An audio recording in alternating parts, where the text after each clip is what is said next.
آپ ضرور علم کیا ہے کبھی ڈکشنری کھول کر ضرور اس کی معنی کو یہاں سے واپس جائیں نا، اچھی مستند ڈکشنری ہو. علماء اس کا قرآن مجید میں بھی ذکر آیا ہے، احادیث میں بھی اس کا ذکر آیا ہے، کوئی مستند اچھی ڈکشنری. تو علم کیا ہے؟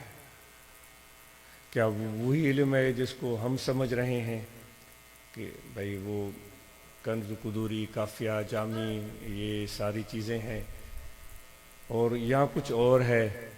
یہ ہے کیا؟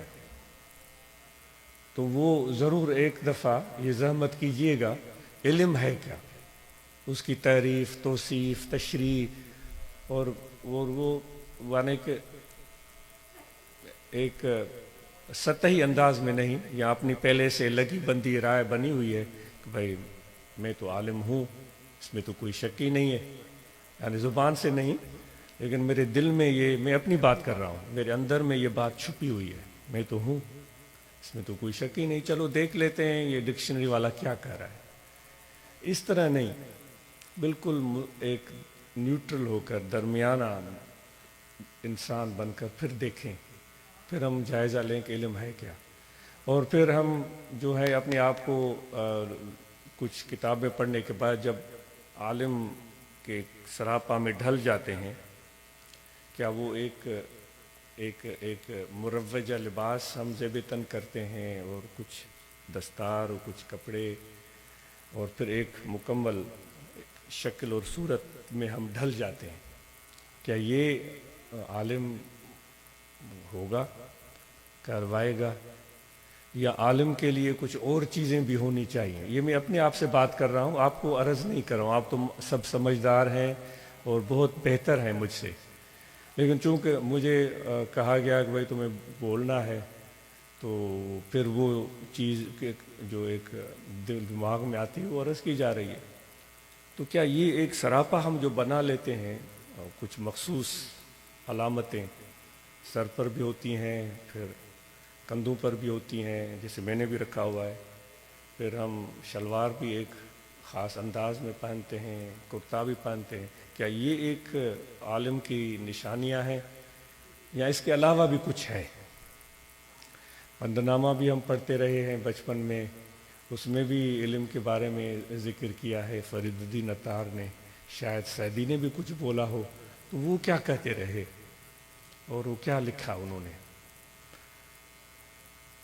تو دوستو، اور پھر حضور علیہ الصلوۃ والسلام کے تصور میں وہ کیا چیز تھی کہ آپ نے فرمایا کہ میرے وارث عالم ہیں.